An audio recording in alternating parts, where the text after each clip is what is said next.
I've heard it said that the rules are made by the future. That may be true in most places, but the LaFleur home is not most places.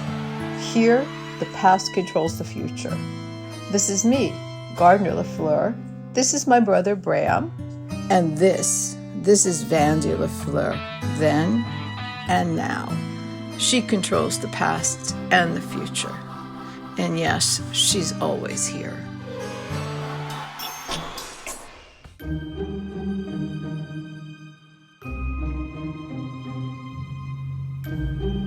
Did you not think I would know how to use a cellular phone? My life, it was so beautiful, so very talented, so deserving of so much more. Watch me dance. Look at those legs.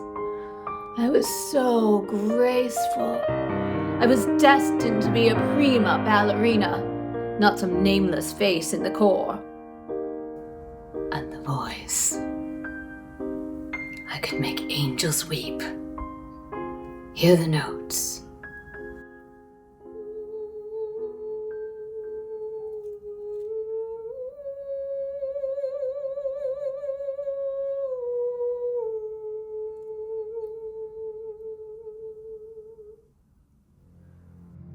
My talents wasted, singing lullabies for those two. Untalented, ungrateful, whatever they are. Whatever happened to me? My mother? Little did she know what a force I was. She doubted me. That woman underestimated the depth of my commitment. Make no doubt, my children, I am committed to making your lives as perfect as I want them to be.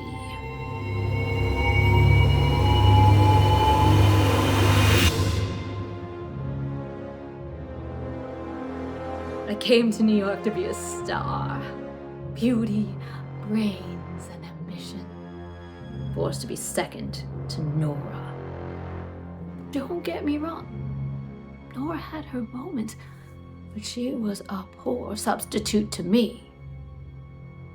Taking all my roles. My darling, darling, darling, darling, darling roommate, Nora. But I took Ambrose from your bed, Nora.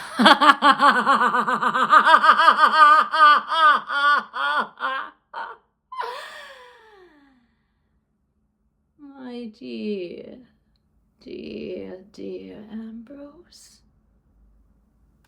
Oh, Ambrose. You are going to be a great screenwriter.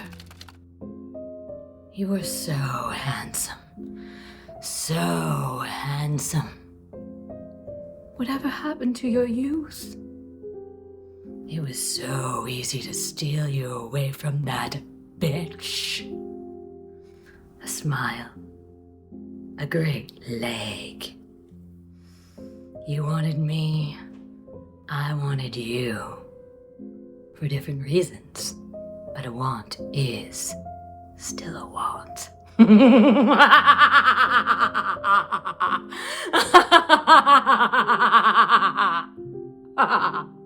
just left. We just loaded all my stuff into the car and we left.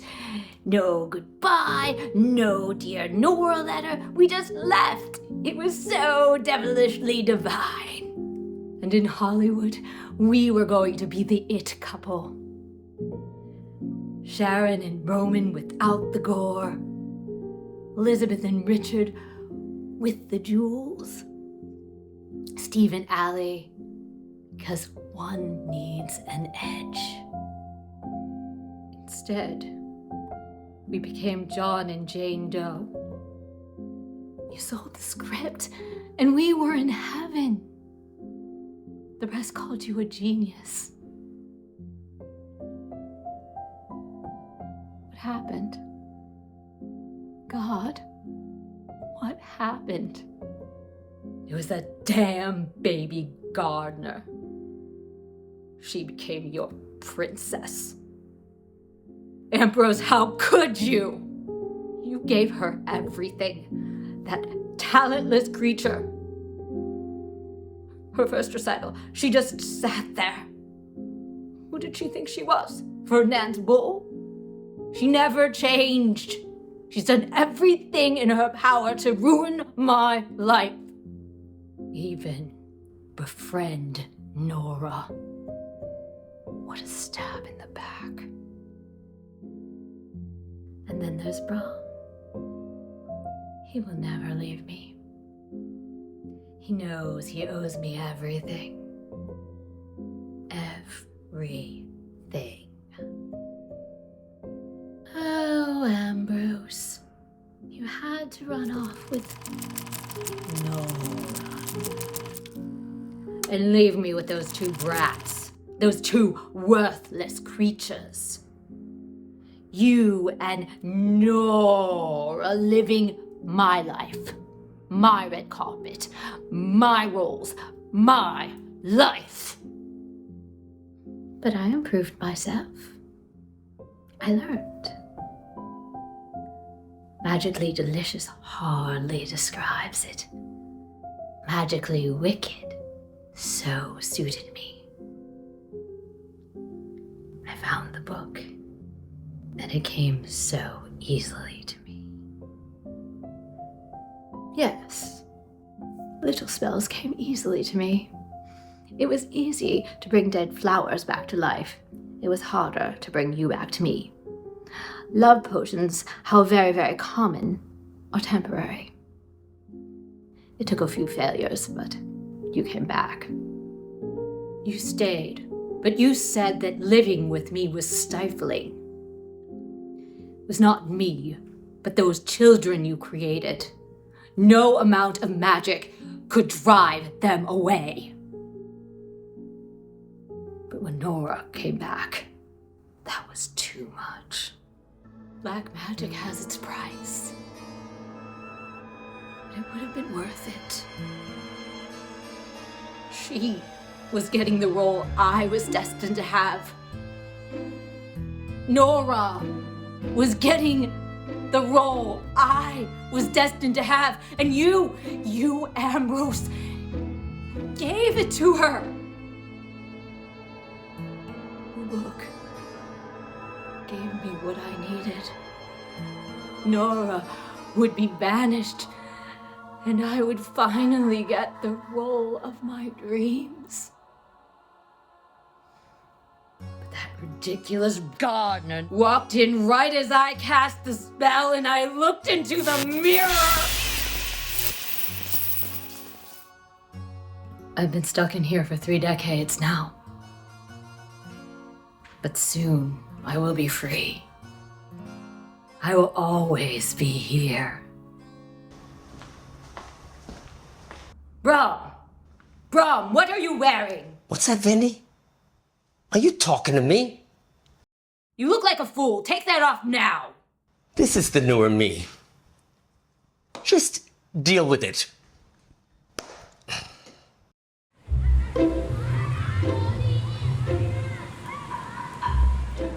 I really want to thank you for hanging with me today.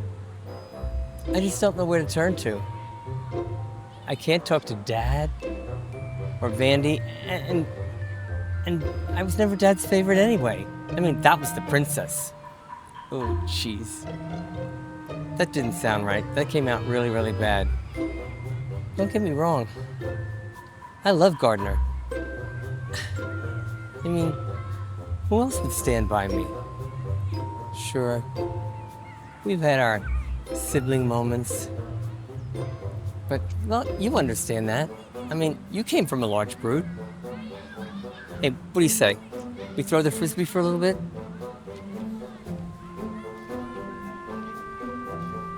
I wish I was a frisbee. Be able to fly through the air and all. But, actually, a frisbee takes 2 to work properly. And sure, you're here now, but I'm alone most of the time. Well, sort of. Vandy's always here. But she's not here now. Okay, let's toss it. Oh, sorry. It was a little bit too short of a toss. You know, I haven't always been like this. Well, yeah, I guess I have. It's just that it's so hard pleasing Vandy, and I'm always afraid I'm going to disappoint her. Okay, toss it back.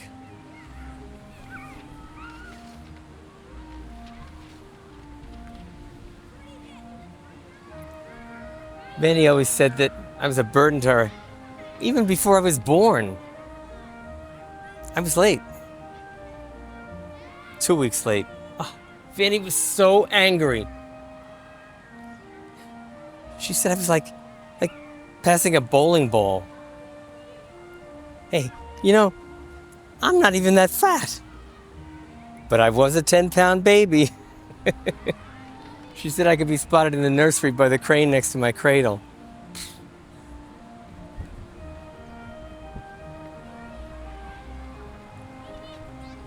Oh, wow. That was some catch. I didn't realize you were so agile. Must be really good at sports. Oh, me? Well,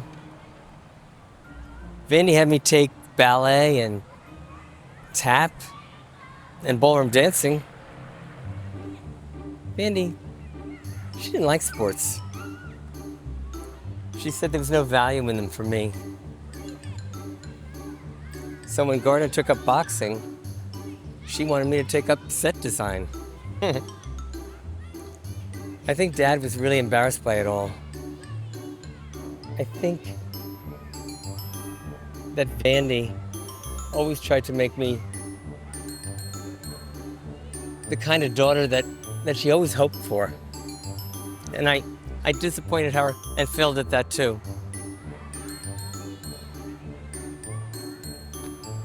I love basketball. I always enjoyed playing. Okay, watch this.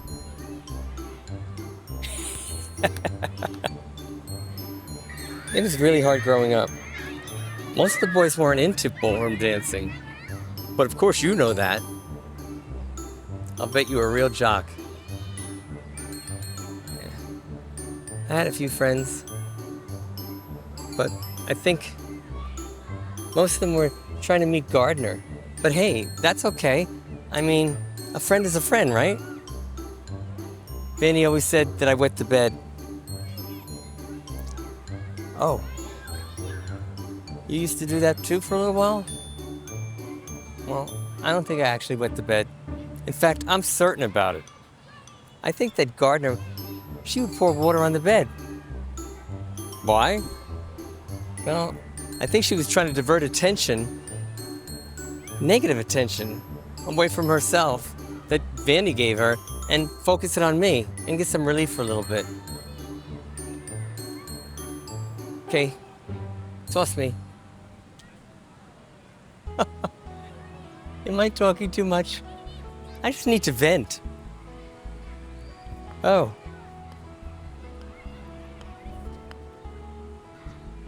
Girlfriends? Yeah, I've had a few. But Vandy never approved of them. Hey. I remember my prom. Did you go to the prom? Oh, you were the guest of honor? Excuse me. That figures. Well, there I was in my powder blue tux. Ooh. What? It was a fashion statement. So I was in my powder blue tux and I had one of those corsage things. And my date, oh yeah, I still remember her name, Caroline. Yeah, she bought a dress to match my tux. But just as I was getting ready to leave, Vandy started carrying on. She accused me of abandoning her. And I mean, what was I to do? My mother was so upset. And Garner, she screamed at me. She said, "Leave, get out." But I couldn't leave my mother like that.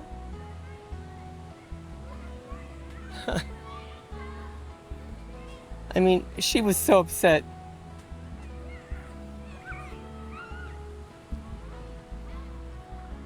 Tossed me the... yeah. What was she upset about?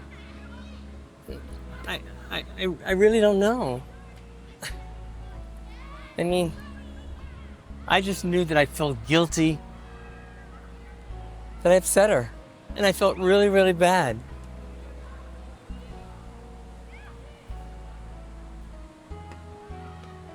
And what? How could I leave? She's my mother. A pirate ship. With Dad, he was really, really pissed. He tried to yank me and pull me through the door. But I defied him. I stood firm.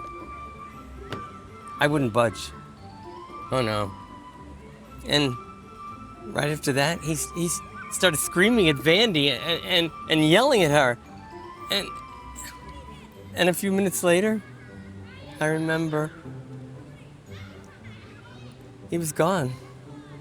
And it's been like 3 years since I've seen him.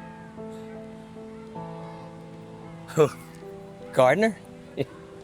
Gardner was really, really angry. Well, she had to be the one to tell my date why I wasn't coming. And Gardner had to take her to the prom.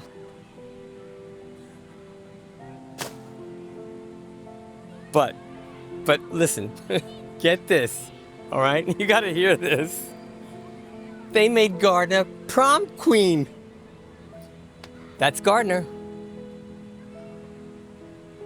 On my date? Oh, I don't know. For some reason she wouldn't talk to me anymore. You know, thanks for listening to me. You are a really loyal friend. You see things, you get it. And you see things most humans don't.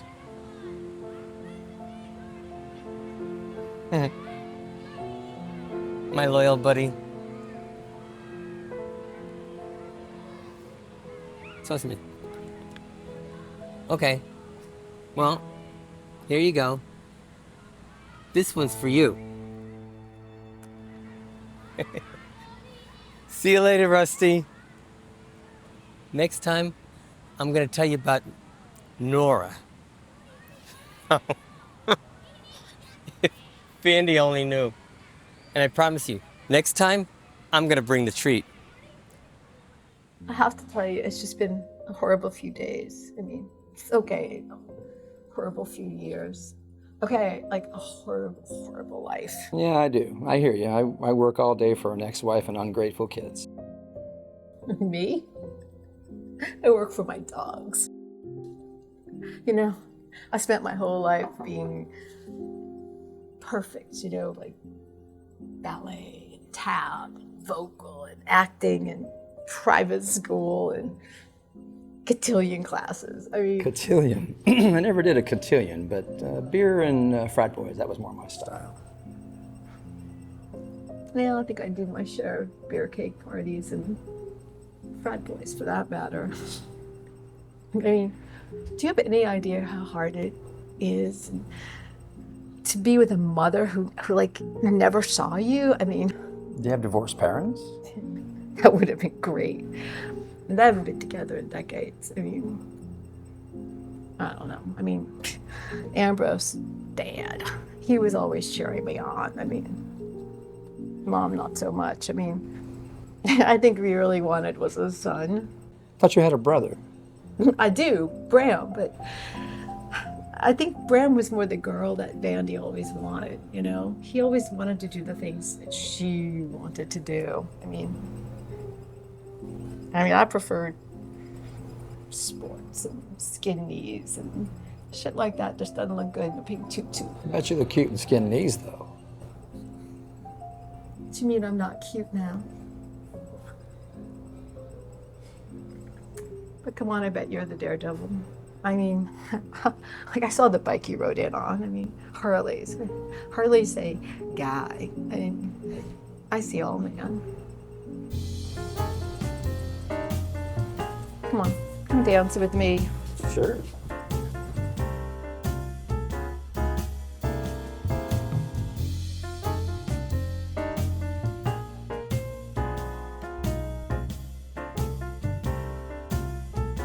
My mom wanted to be a star, you know. I mean, but she had me instead.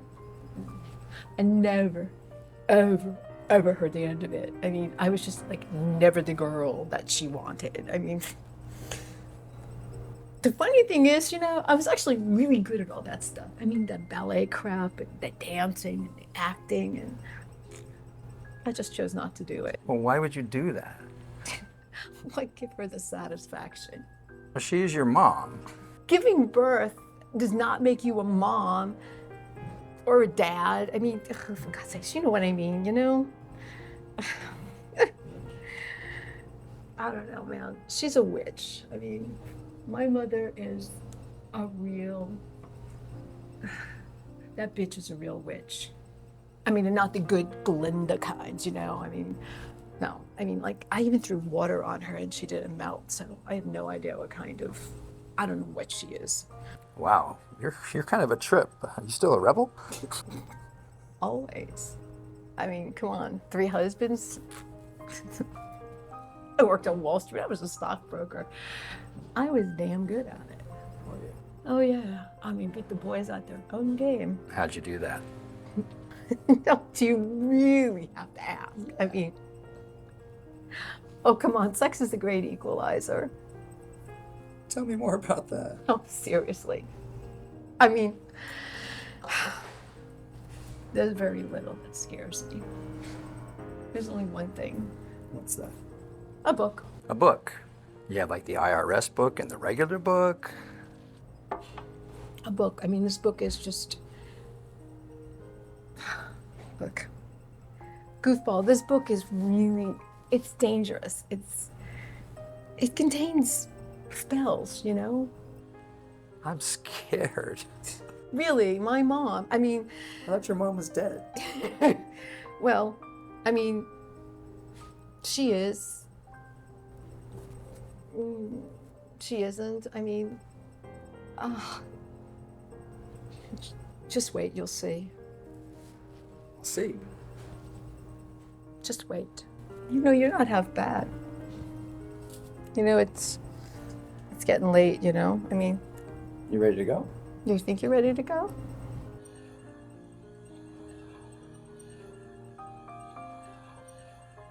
By the way, what's your name?